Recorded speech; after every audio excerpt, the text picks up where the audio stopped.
কংসের কারাগারে আবির্ভূত হয়েছিলেন, জন্ম নয়, জন্ম বলা ভুল হবে, আবির্ভূত হয়েছিলেন। আর আবির্ভূত হবার পর বাবা বসুদেব মাথায় করে নিয়ে এসেছিল নন্দালয়। নন্দ উৎসব হচ্ছিল।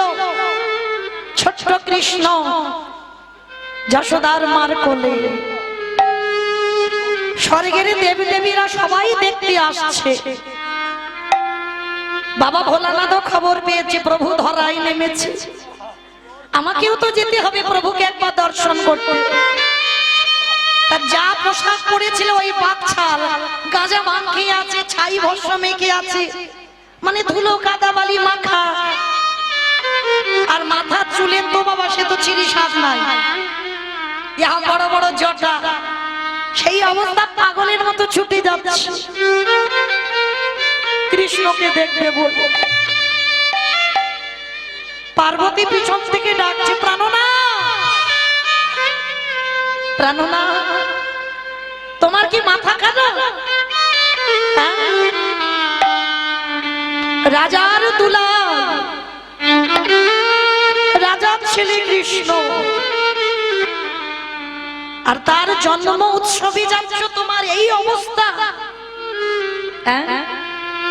এই অবস্থায় কেউ কি রাজার ঘরে যায়?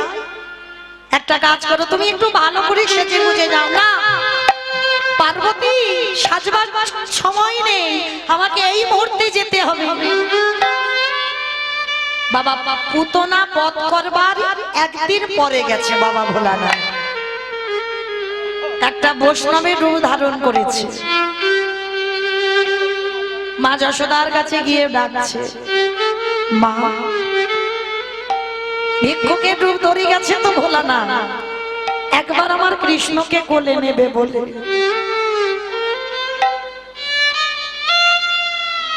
দরজায় গিয়ে ডাকছে, মা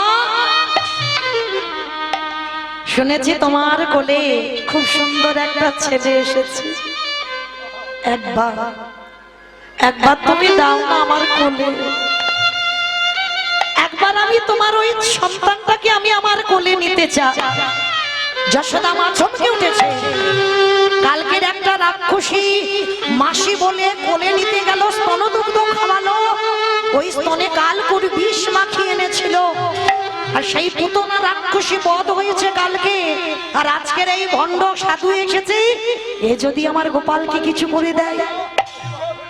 এই যে আমার গোপালকে আমি কারোর কোলে দিতে পারবো না, আর তাছাড়া কালকের একটা ঘটনা ঘটেছে, আজ আমার গোপাল কারোর কোলে যাবে না। যাও যাও যাও, তুমি এখান থেকে চলে যাও। আর ওদিকে আমার ভগবান ঘরের মধ্যে থেকে শুনতে পাচ্ছে,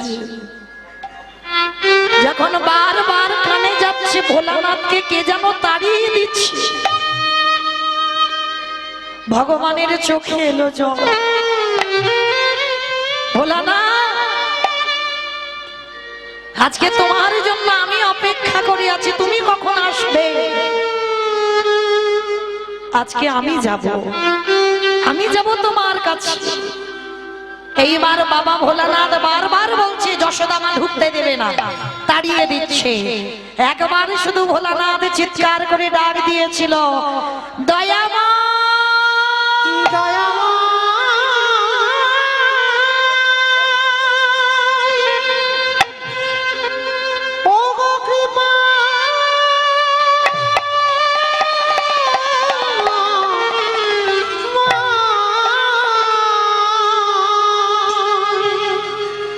একেবারে করুণা করে কৃপা করে আমায় দর্শন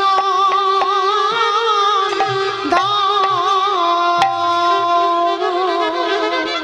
যখন বাবা ভোলানাথ কাঁদছে, যশোদা মা থাকতে পারলো না, গোপালকে নিয়ে যখন আমার বাবা ভোলানাথের কাছে দিয়েছে, এইবারে যেই না ভোলানাথ আমার কৃষ্ণকে কোলে ধরেছে, ওই কৃষ্ণের দুটো রাতুল চাঁদা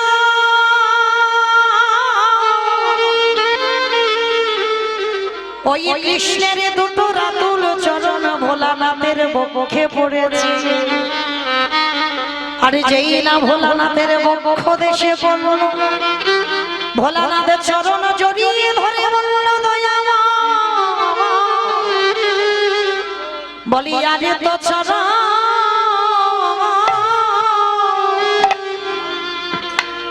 চরণ ছাড়িল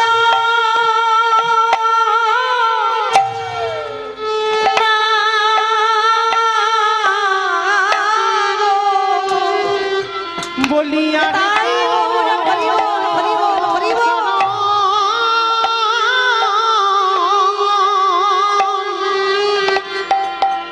চরণে ছাড়ে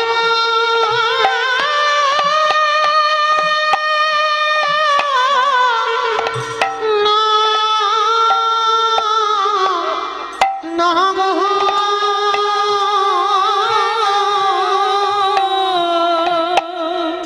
এই তো প্রভু রে চরণে আমি হৃদয় ধরিলাম, আমি আর তো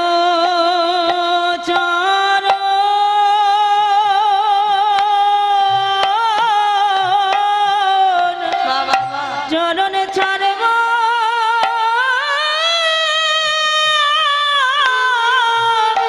না গো।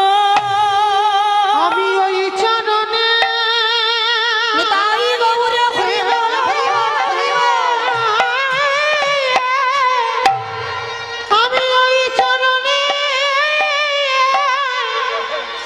বড়ই অভিলাষী আমি আর তো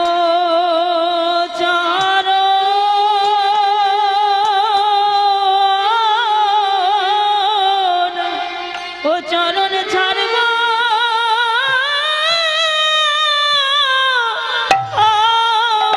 না গো। ভোলানাথে বলল হে দয়াময়, যে একেবারে গায়ে মনোবাক্যে তোমায় ডাকে, তুমি নাকি ভক্ত বাৎসল্য ভগবান হয়ে তারে দরজা দয়াল ছুটে যা। যে জনে নয়ন জলে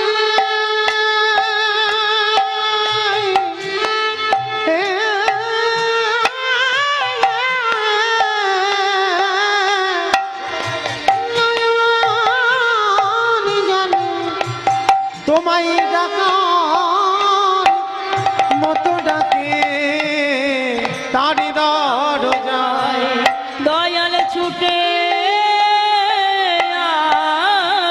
আসে। আজ ভোলানাথ তো ভগবানের চরণ দুটো বক্ষে পেয়ে আকুল প্রাণে কাঁদছে, প্রভু আজ আমি তোমার চরণ পাবো বলি আজ ছুটে এসেছি। ভগবান বললেন হে বৈষ্ণব, আমিও তো তোমার পদধূলা নেবার জন্য ছুটে এলাম। নিতাই গৌরী প্রেমানন্দে হরি বল, হরি বল। তাই তো আচার্য ক্ষমা করে দিলেন, মা তুমি যে আমার কাছে মহাপাপী ছিলে, আমি তোমাকে পাপ থেকে মুক্তি করে দিলাম। আর যেই না মুক্তি করে দিল, আমার গৌর সুন্দর এইবার নিতাই চাঁদকে ডেকেছে, দাদা আর দেরি নয়, এইবার তুমি যাও নগরে নগরে গিয়ে একটু হরিনাম বিতরণ করে এসো। আর নিতাই চাঁদ কি করছে জানো, আমার গৌরের কথা মতো নিতাই যাবে দেখে তাদের বলে দন্তে তৃণ ধরি নিতাই দেখে তারি বলে আজ দন্ত্রে তৃণ ধরি। আস্তে মাইরা, তৃণ মানে কি গো? খড় খড় তৃণ মানে খড়, ঘাস। বাহ, নিতাই চাঁদ দাঁতে ঘাস নিয়েছে, ঘাস নিয়ে কি করছে জানো, নবদ্বীপের অলিতে গলিতে যারে দেখে তার পদ ধরে বলে তোদের ঘরে আমি বাসন মেজে দেব, তোদের ঘরে আমি পাটনা বেটে দেব, তোরা যা বলবি আমি তাই শুনবো। তবে তোদের একটা কাজ করতে হবে। কি কাজ? তোরা আমারে তোরাই আমাদের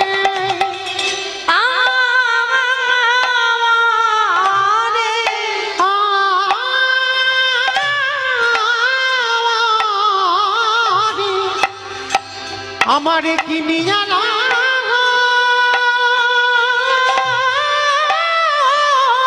হরি বল, হরি বল।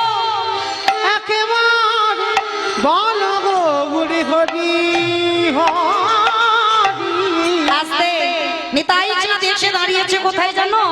একেবারে এই যে খেলা ঘর ময়দান, এই জায়গাটায় এসেছে আমার নিতাই চাঁদ। আর এসে কি করছে জানো? পাইকারে পাইকারে পাইকারে পাইকারে। আস্তে, এই যে নিতাই চাঁদ হরি নামের ডালাটা এনে কি করছে? পাইকারে। আচ্ছা বাবা, আপনাদের এই যে বনগা মার্কেট দেখছি, এখানে যদি বাবা সবজি বলো আর কোনো অন্য কোনো জিনিস একসঙ্গে দোকানে দেওয়া হয় তাকে কি বলে? তাকে নাকি সেল বলে, পাইকারি বলা হয়, তাই না? আমার ডায়মন্ড হারবারেও বলা হয় বাবা পাইকারি দেওয়া। তো নিতাই চাঁদ এসে কি করছে আপনাদের এই বনগা টাউনে? পাইকারি পাইকারে। আমি একটা কথা বলছি মা, দুটো মানে হচ্ছে, একটু ভাবেন, অনুভব করেন। পাইকারি পাইকারে মানে একটা নিতাই চাঁদ একসঙ্গে হরি নাম দিচ্ছে, পাইকারি দেওয়া। আর আরেকটা মানে হচ্ছে পাইকারি, আমি পাইকারে এই হরি নামে দেব, আমি পাইকারে এই হরি নামে দেব। আমি পাইকারে। একটা পাইকারি দেওয়া আর একটা পাইকারি। শেষে নিতাই চাঁদ বিরক্ত হয়ে গেছে বাবা, খেলাঘর মাঠে ঘুরে ঘুরে একটাও বাবা জায়গা পাচ্ছে না কোন জায়গাতে হরি নাম দেবে। শেষে কি করেছে জানো? এক জায়গায় ঢিল ঢেলে দিয়েছে। কোন জায়গায়? আজ দোকানে দোকানে দোকানে দোকানে। আসতে অমাইরা পানের দোকান, সবজি দোকান, মুদিখানা দোকান, স্টেনারি দোকান, কোন দোকানে দিল? তাই দেখো নাকি ফুচকা দোকানে দিয়েছে। কোন দোকানে দিল? হ্যাঁ, দোকানে। এই দোকানে যারা দোকানে খুলে বসে আছে, হরি নাম দেব। দোকানে যারা দোকানে খুলে বসে আছে নাম দেব দোকানে। এত বলি নিতাই চাঁদ ঘুমে গড়ি যা। এত বলি নিতাই চাঁদ আমার ভূমে গটিয়া বলি সোনারো সোনানো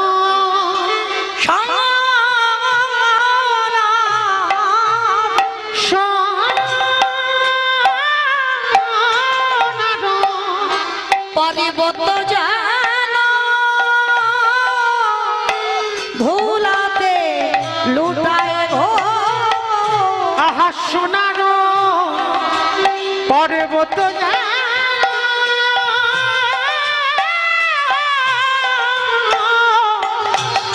দেখো ভোলাতে লুটায় গো। হেন অবতারে যারে রতি না জন্মিল, রতি না জন্মিল, দাসী লোচনে বলে সেই পাপি এলো আর গেল। দাসলোচন বলে সে পাপি এলো গেল রে। লোচন বলে সেই পাপি গেলো আর গেল রে। লোচন বলে সেই পাপি নিতাই গৌরে প্রেমানন্দে হরি বল, হরি বল, হরি বল। পাপি এলো আর গেল রে দাস লোচন বলে সেই পাপী। জনিতাই যারা শ্যাম জয় জগন্নাথ। চলুন আজকে আমরা সবাই এইবারে এই স্থান পরিত্যাগ করে চলে যাব মধুময় শ্রীধাম বৃন্দাবন। তো আজকের বৃন্দাবনের মাটিতে গিয়ে বাবা আমরা যে কথা আজকের আলোচনা করব, এক বন্ধু আর এক বন্ধুকে কতটা ভালোবাসে। তবে বাবা এখনকার সমাজে তো সব বোতলের বন্ধু, হ্যাঁ, কিন্তু আজকের আমার লীলার মধ্যে প্রকাশ হবে বন্ধু যদি থাকতে হয় এরাই বন্ধু ছিল। ভগবানের কাছে কোনোদিন হাত পেতে কিছু চাইনি, কারণ এদের প্রতিজ্ঞা করা ছিল জীবনে যদি প্রাণও চলে যায় জীবনে তোর কাছে আমি হাত পেতে চাইবো না। আর আমার ভগবান বলেছিল শোন, তুইও যতক্ষণ না আমার কাছে হাত পেতে চাইবি আমিও প্রতিজ্ঞা করলাম তোকে কোনোদিন জীবনে কিছু দেব না, দেব না, দেব না। তো আজকের বাবা ভগবানকে ভালোবাসতে গেলেই পাঁচটা ভাব লাগে। একটু মন প্রাণ দিয়ে লীলাটা আস্বাদন করবেন। এক বন্ধু আর এক বন্ধুকে কতটা ভালোবাসতে পারে। বাবা ভগবানকে ভালোবাসতে গেলে আপনারা জানবেন পাঁচটা ভাব লাগে। পাঁচটা ভাবের বাইরে ভগবানকে ভালোবাসা যায় না। পাঁচটা ভাব কি কি? শান্ত, দাস্য, সখ্য, বাৎসল্য, মধু। শান্ত ভাব কাকে বলে? যদি আপনি বলেন জীবাত্মা, ভগবান হলো পরমাত্মা, এই সম্পর্কের নাম হলো শান্ত রস, দাস্য রস। আপনি যদি মনে করেন ভগবান হলো প্রভু আর আপনি হলেন তার শ্রী চরণের দাস, এই সম্পর্কের নাম হলো দাস্য রস, সখ্য রস। যদি মনে করেন ভগবান হলো বন্ধু আর আপনারা হলেন তার বন্ধু বা বান্ধবী, এই সম্পর্কের নাম সখ্য রস, বাৎসল্য রস। আপনারা যদি মনে করেন ভগবান সন্তান আর আমরা তার পিতা বা মাতা, এই সম্পর্কের নাম বাৎসল্য। আর মধুর রস, এইটা মা বড্ড কঠিন। ভগবানকে যদি বলতে পারো, বুঝতে পারো ও হলো তোমার প্রিয়তম, আর আপনারা হলেন তার প্রিয়তমা বা প্রিয়তম, এই সম্পর্কের নাম মধুর রস। কেন বললাম বাবা এটা কঠিন? বেঁচেছিল আমার শ্রীমতী রাধা ঠাকুরানী, স্বামী ছিল, সংসার ছিল, শাশুড়ি ছিল, ননদি ছিল, সব ছিল। তার মধ্যে থেকে আমার বধূকে ভালোবেসেছিল। ভালোবেসেছিল মীরাবাই। স্বামী ছিল, সংসার ছিল, শাশুড়ি, ননদি সব ছিল, কিন্তু বাবা গিরিধারী ছাড়া সে জীবনে কাউকে মন দেয়। মীরার দেহটা ছিল সংসারে, কিন্তু মনটা রেখেছিল গিরিধারী রাতুল চরণে। আর এই ভালোবাসাটার নাম হলো মধুর প্রেম। আর এই পাঁচটার বাইরে বাবা ভগবানকে আর ভালোবাসা যায় না। তো আজকের আমরা যে ভালোবাসার কথা শুনবো, মধুর নয়, বাৎসল্য নয়, দাস্য নয়, আজকের শুনবো আমরা সখ্য প্রেম।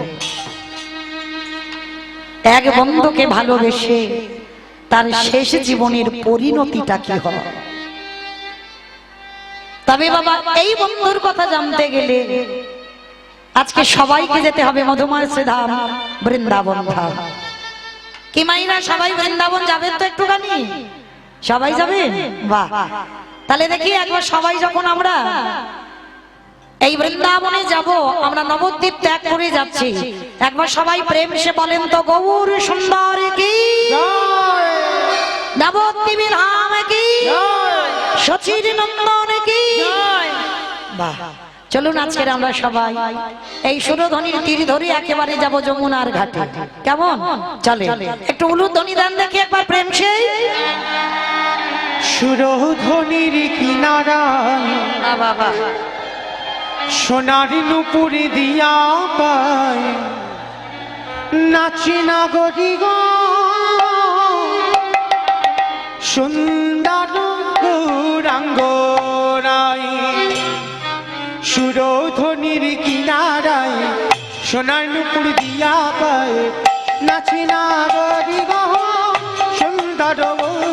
গৌরাঙ্গরায় নাচে সুন্দর ও নাচে সুন্দর ও নাচে সুন্দর গৌরাঙ্গরায় নাগরিক সুন্দর গৌরাঙ্গরায় ওই সুরধ্বনির কিনারায় সোনার নুপুর দিয়া পায় নাচি নাগরিক সুন্দর গৌরাঙ্গরায় আজ সুরধ্বনির কিনারায় সোনার নুপুর দিয়া পায় নাচে নাগরিক সুন্দর গৌরাঙ্গরায় ও নাচে সুন্দর গৌরাঙ্গরায় নাগরিক সুন্দর গৌরাঙ্গরায় ও নাচে সুন্দর গৌরাঙ্গরায় নাগরিক সুন্দর গৌরাঙ্গরায় আজ সুরধ্বনির কিনারায় সোনার নুপুর দিয়া পায়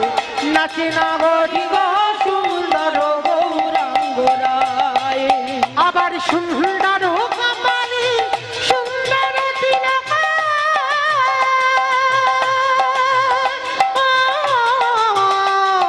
সুন্দর কপালে সুন্দর তিলক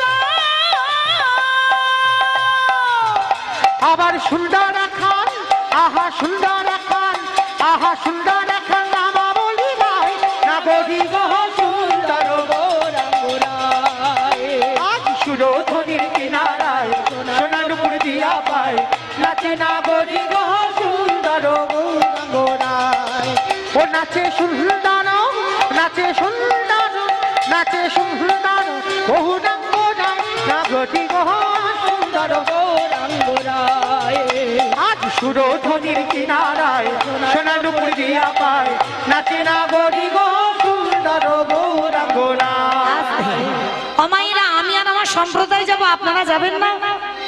যাবেন? যারা যারা যাবেন দেখি একবারে দুপুর বেলা সবাই দেখি প্রেম সে দুটো বাহু তলন করে প্রত্যেকে একসঙ্গে তালি করো, তালি দেবেন কেমন?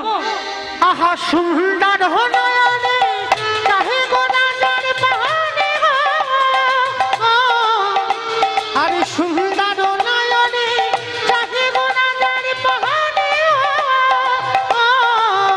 ও তার দেহ ছাইরা ও তার দেহ ছাইরা ও তার দেহ ছাইরা মনটা লইয়া যায় নাগরিক সুন্দর গৌরাঙ্গরায় আরে সুরধ নদীর কিনারায় সোনার নপুর দিয়া পায় নাচে নাগরিক সুন্দর গৌরাঙ্গরায় আজ সুরধনে কিনারায় সোনার নুপুর দিয়া পায় নাচে নিতাই নাগরিক গৌর সুন্দর গৌরাঙ্গরায় আহা সুন্দর গৌরাঙ্গরায়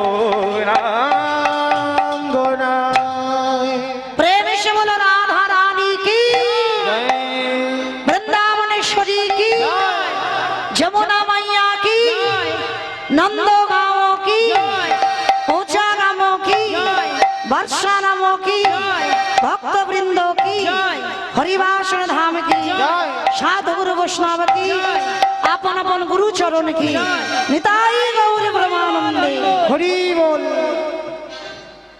पहुंचे गেলাম মধুময় শ্রীধাম বৃন্দাবন ধাম। আজকের আমার প্রাণ গোবিন্দ সকাল সকাল ধেনুর পাল সঙ্গে নিয়ে আজকে ভগবান যাচ্ছে বাবা গোষ্ঠ গোচর। আচ্ছা মায়েরা আপনারা বলেন তো, এই পৃথিবীতে এত রকমের কর্ম ছিল, ভগবান অন্য কোনো কর্ম করলো না, একেবারে গরু চড়াচ্ছে কেন? ভগবান আমার গরু চড়ানোর চাকরিটা নিল কেন? আর কি কোনো কোম্পানির চাকরি ছিল না? কি দরকার ছিল ভগবান গরু চড়াচ্ছে? ভগবান গরু তো নিজের জন্য চড়ায়নি, ভগবান গরু চড়াচ্ছে আপনাদের আমাদের জন্য। ভগবান পৃথিবীতে যা যা কিছু করেছে বাবা সবটাই জীব শিক্ষা। ভগবান আজ গরু চড়িয়েছে, আপনারা আমরাও সবাই গরু চড়াচ্ছি। অমাইরা দেখি একবার হাত তুলে দেখাও তো কার কার বাড়িতে গরু আছে। এই কজনের বাড়ি বাংলাদেশে চলে গেছে না বাবা, গরু সবার কাছে আছে। আমি যে গরুর কথা বলছি বাহ্যিক জগতের কোনো গরু নয়, গরু যদি না থাকতো বাবা পৃথিবীতে আর এই হাল হতো? 6টা গরু নিয়ে তো আমাদের বসবাস। কাম ক্রোধ লোভ মোহ মদ মাশ্চর্য, কি গো এই তো 6টা গরু। ভগবান মাঠে গরু চড়ায় আর আমরা গরু চড়াচ্ছি সংসার মাঠে। ভগবানের 24 জন বন্ধু, 12 জন প্রধান, 12 জন উপপ্রধান, আমাদেরও 24 জন বন্ধু। একবার হিসেব নেন, 10টা ইন্দ্রিয়, 5টা জ্ঞানেন্দ্রিয়, 5টা কর্মেন্দ্রিয়, পঞ্চভূত, ক্ষিতিয়ব তেজ মরুদ্গম, 10 এ 5 কত? 15। 6টা গরু যোগ করো, কাম ক্রোধ লোভ মোহ মদ মাশ্চর্য, 15 6 22।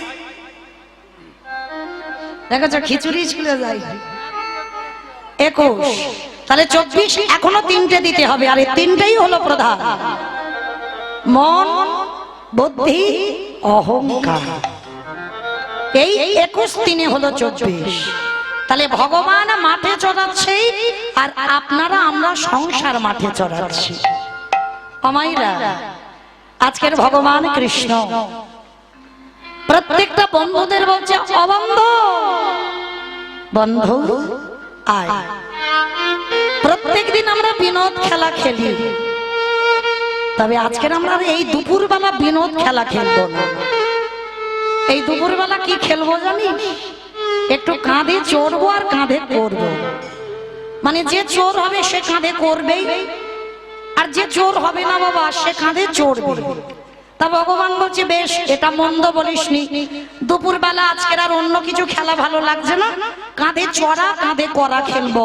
তাহলে আজকের খেলায় কে চোর হবে?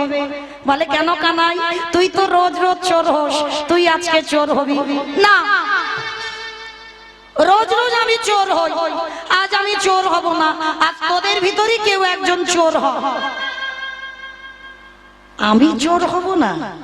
এ বলছে আমি চোর হব না, ও বলছে আমি চোর হব না, আর আমার গোবিন্দ জেদ ধরে বসে আছে আজ আমি চোর হব না। তাহলে কি করব? বাবা একটু লটারি হোক। কিরকম? যতজন বন্ধু ততগুলো পাতা, আর তার ভিতরে একটা পাতা ছিদ্র হবে, আর ওই ছেঁড়া পাতা যার ভাগ্যে পড়বে সেই হবে আজকের খেলায় চোর। সমস্ত বন্ধুরা বললেন, এইটা তুই মন্দ বলিসনি, ঠিক আছে কানাই, আজকের আমাদের এই খেলা খেলা হবে। সমস্ত বন্ধুদের চোখ বেঁধে দিয়েছে, পাতা এনেছে, তার ভিতরে একটা পাতা ছিদ্র হলো। সমস্ত বন্ধুরা একটা একটা করে পাতা তুলে নিল, আর আমার গোবিন্দ সবার শেষে পাতাটা তুলেছে। আর যেই না পাতাটা তুলেছে, সবাইকে আমার গোবিন্দ বলছে, নে এবার চোখ দুটো খোল। যেই না বাবা সবাই মিলে চোখ খুলে দেখছে, সবার ভাগ্যে পড়েছে ভালো পাতা, আর আমার গোবিন্দের ভাগ্যে পড়ে গেল ছিদ্র পাতা। আর যেই না দেখেছে গোবিন্দের ভাগ্যে ছেঁড়া পাতা, সবাই মিলে হই হই করে উঠেছে, কানাই চোর, কানাই চোর, কানাই চোর, কানাই চোর। চুপ কর, চুপ কর। কানাই চোর, কানাই চোর বলে দুপুরবেলা লাফাচ্ছে। আমি যে রোজ চুরি করি, আমি কি চুরি করে একা খাই? আমি তো তোদেরকে দিয়ে খাই, লজ্জা করে না? তোরা বলিস দুপুরবেলা অন্ন খেতে চাস, তোদের জন্য ব্রাহ্মণ প্রতিনিধিদের কাছ থেকে শ্রীরাম সুদামকে পাঠিয়ে ওই যাজ্ঞিক প্রতিনিধিদের কাছ থেকে অন্ন এনে মধুমঙ্গলকে খাইয়েছি, তার সঙ্গে তোরাও খেলি। ব্রজমাদের ঘরে আমি নবনী চুরি করে এনে তোদেরকে খাওয়াই, কিন্তু বৃন্দাবনে সবাই বলে আমি নাকি চোর। বেশ, আমার কাঁধে চড়বি তো? আয়। সমস্ত বন্ধুদের আমার ভগবান কাঁধে চড়াচ্ছে, আর একজন বন্ধু সবার পিছনে দাঁড়িয়ে আছে। ভগবান ডাক দিচ্ছে, কি রে ও বন্ধু, বন্ধু আয়। এরা সবাই আমার কাঁধে চড়ে নিয়েছে, এবার তুই একা বাকি আছিস, আয় আমার কাঁধে চড়বি না? কানাই রে এরা জানে না বলে তোরে কাঁধে চড়েছে, কিন্তু কানাই রে,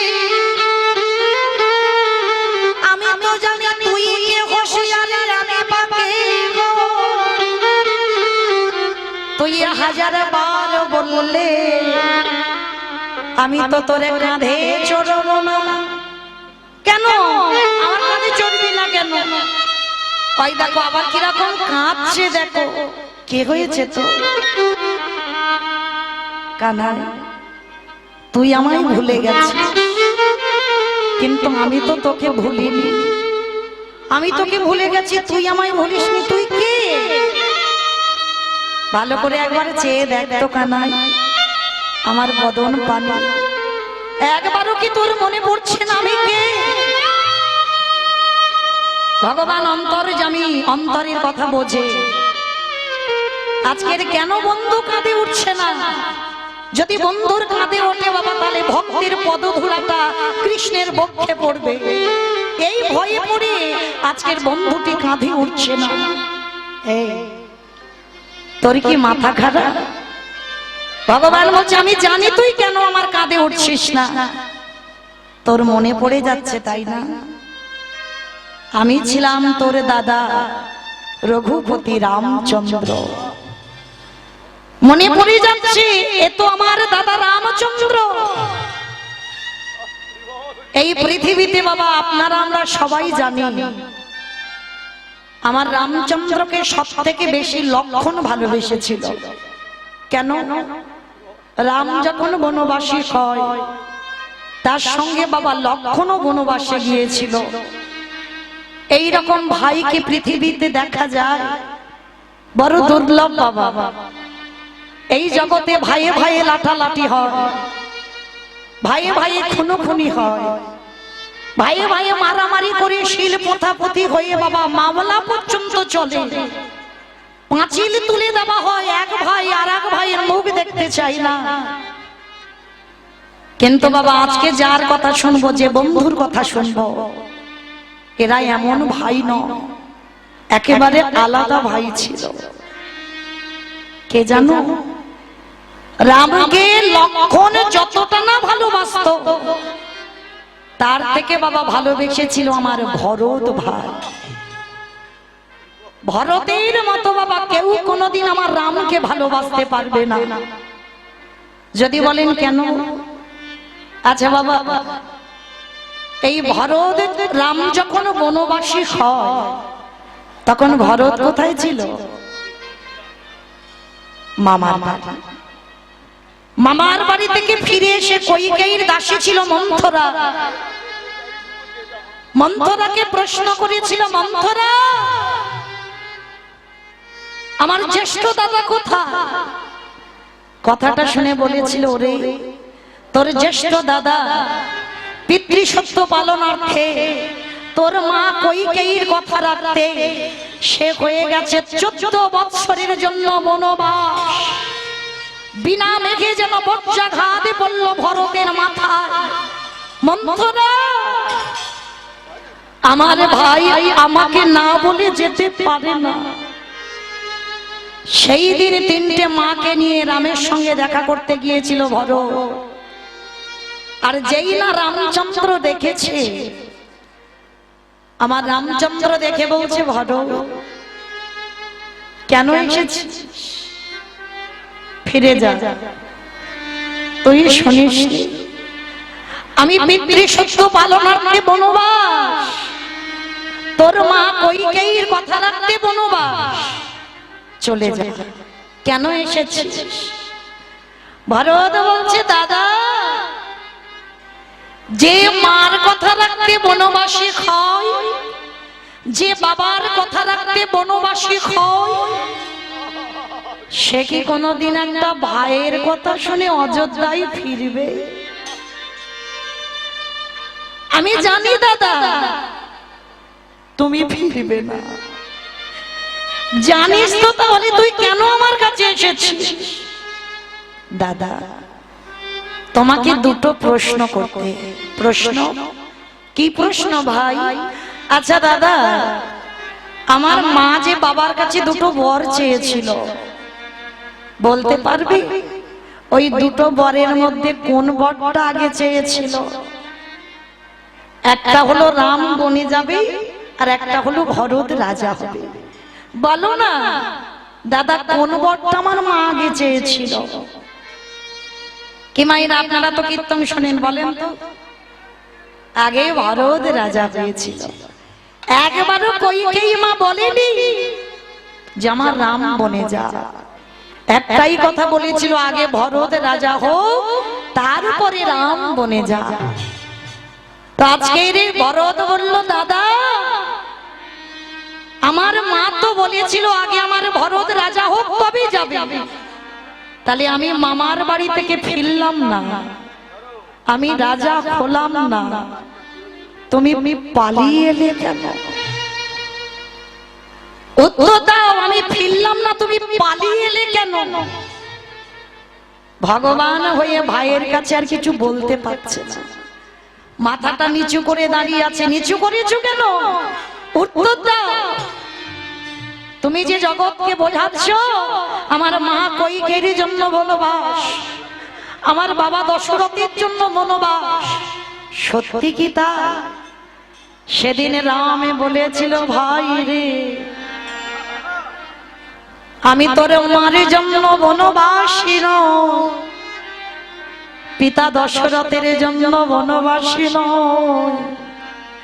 আমি যদি বনবাসে না আসতাম, আমার জন্য রাবণের গোটা বংশ পড়ে আছে, আমার জন্য সবরই ফল পেড়ে নিয়ে বসে আছে। আমি যদি বনবাসে না আসতাম, যদি চণ্ডালিনীর খাতে ফল না সেবা পেতাম, তাহলে সবরই উদ্ধার হতো না। সীতা যদি চুরি না হতো, কোনদিনই ওই রাবণের বংশ উদ্ধার হতো না। ওই অহল্যা পাশানি হয়ে আছে, আমার চরণ পরশে পেগে ওই অহল্যা মা হবে মানবী। ধীবরের কাষ্ঠের নৌকা সরেনে পরিণত করতে হবে। ভাই আমি তোর মার জন্য নয়, বাবার জন্য নয়, আমি আমার কাজের জন্য বনবাসী হয়েছি। সেদিন আমার ভরত বলেছিল, দাদা আমি চলে যাচ্ছি দাদা, তবে আমি চলে যাবার পর 14 বছর হয়ে গেলে দাদা তুমি অযোধ্যায় ফিরে যেও। আর যদি না যাও, এক বেলা যদি সূর্য উদয় হয়, তুমি গিয়ে দেখবে এই ভরতের মরা দেখো,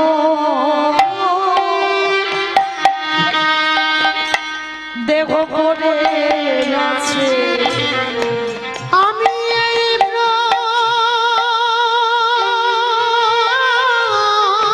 প্রতীক্ষা করে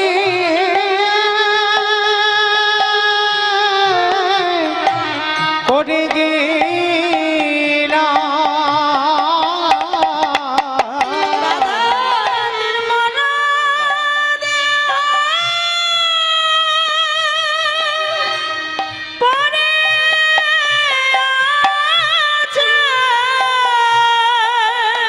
কেমন ভাই দেখেছো? তোমার জন্য আমি 14 বছর অপেক্ষা করব, তারপরে যদি এক বেলা বয়ে যায়, তুমি গিয়ে দেখবে তোমার ভরতের মরা দেহটা পড়ে আছে। দাদা আমি তো চলে যাব, তুমি 14 বছর যাবে না। তবে দাদা যে জায়গাটা তোমার জায়গা, সেই জায়গাতে তো আমি বসতে পারবো না। দাও তোমার ওই চরণের খরম যুগল আমায় দাও,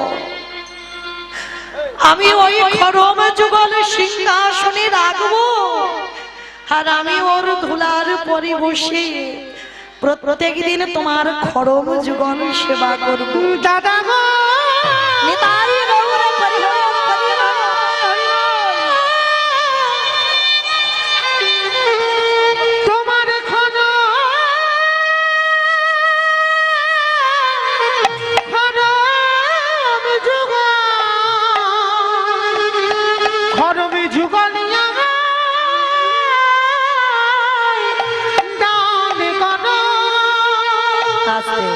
সেদিন আমার রামচন্দ্র বলেছিল, ভরত আমি কথা দিলাম, এই যে 14 বছর খড়ম সেবা করি আমাকে ঋণী করে দিলি, তোর এই ঋণ আমি শোধ করব।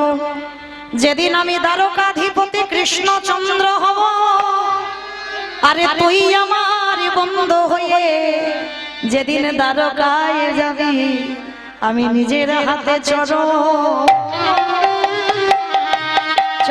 ধোয়া দিব।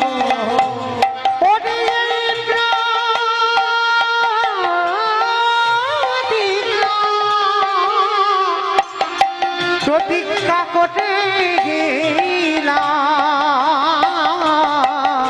আমি নিজের হাতে চরণ ধোয়াইব। যেদিন তুই ভাড়া ওই দাদু